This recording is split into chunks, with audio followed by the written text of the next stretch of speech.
ক্ষমতায় আসার জন্য ত্রিপুরাল্যান্ডের ডাক দেওয়া হয়েছিল। একইভাবে রাজনৈতিক স্বার্থে গ্রেটার ত্রিপুরাল্যান্ডের ডাক দিয়েছিলেন প্রদ্যুৎ কিশোর দেববর্মা।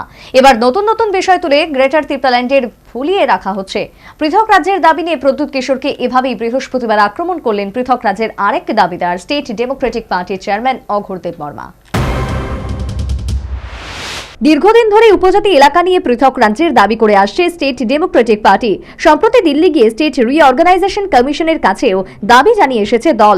রাজ্যে ফিরে পৃথক রাজ্যের দাবিদার অন্য রাজনৈতিক দলগুলির ভূমিকা নিয়ে তীব্র আক্রমণ করলেন দলের চেয়ারম্যান। স্টেট ডেমোক্রেটিক পার্টির চেয়ারম্যান অঘোর দেববর্মা বৃহস্পতিবার এক সাংবাদিক সম্মেলনে অভিযোগ করেন, ক্ষমতায় আসার জন্য একবার ত্রিপুরাল্যান্ডের দাবি তোলা হয়েছিল, পরে একইভাবে গ্রেটার ত্রিপুরাল্যান্ডের দাবি তোলা হয়। ক্ষমতা পেয়ে যাবার পর বর্তমানে নানা বিষয় তুলে বর্তমানে এই দাবি ভুলিয়ে রাখা হচ্ছে।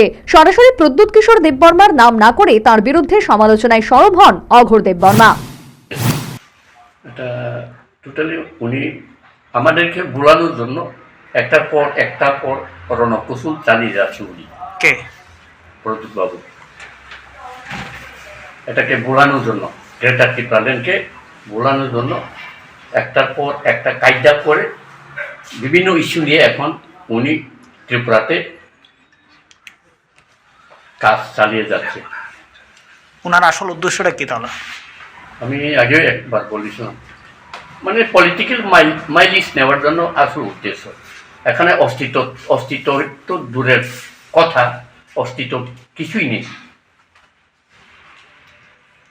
এখন তো শুনলাম। শুধু তাই নয়, রাজপরিবারের সদস্যদের ককবরক ভাষায় কথা বলা নিয়েও আক্রমণ অঘোর দেববর্মার। এখন যে এমপি, উনি তো টোটালি ককবরক জানে না, অথচ নিপেন বাবুরা ককবরক জানে। অথচ যারা ফাদার, ক্যাথলিকের ফাদাররা ওরাও ককবরক জানে। যারা নাগাল্যান্ডের পাস্টর ওরাও ককবরক জানে। মিজোরামের পাস্টর তারাও ককবরক জানে। কিন্তু ওনারা কত বছর লাগে ককবরক শিখতে। এখন তো আমাদের বাঙালি ভাই ককবরক টোটালি বলতে পারে, ট্রুলি এই অবস্থা।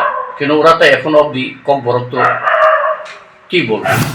গ্রেটার ত্রিপুরাল্যান্ডের ডাক দিয়ে যাত্রা শুরু করেছিল ত্রিপুরামথা, কিন্তু 2021 সালে ত্রিপুরার উপজাতি এলাকায় সরকার জেলা পরিষদের ক্ষমতায় আসার পর থেকে আস্তে আস্তে হারিয়ে যেতে শুরু করলো গ্রেটার ত্রিপুরাল্যান্ডের দাবি।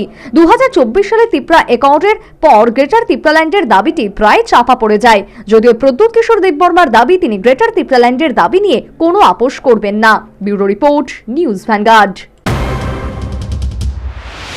সেজা ইনস্টিটিউট অফ কিডনি সায়েন্সেস কিডনির জটিল রোগের চিকিৎসার জন্য এক উৎকৃষ্ট প্রতিষ্ঠান, যেখানে উত্তর পূর্ব ভারতের প্রথম এবিও অসামঞ্জস্য কিডনি প্রতিস্থাপন এবং মৃত ব্যক্তির কিডনি প্রতিস্থাপন করা হয়। এখানে 115টিরও বেশি কিডনি প্রতিস্থাপন এবং উত্তর পূর্ব ভারতের সবচেয়ে বেশি হিমোডায়ালিসিস করা হয়েছে এবং এই সংখ্যা দিন দিন বাড়ছে। সেজা institute of kidney sciences Tripura সরকার সহ অরুণাচল প্রদেশ, মেঘালয়, মিজোরাম, মণিপুর এবং নাগাল্যান্ড সরকার দ্বারা স্বীকৃতি প্রাপ্ত।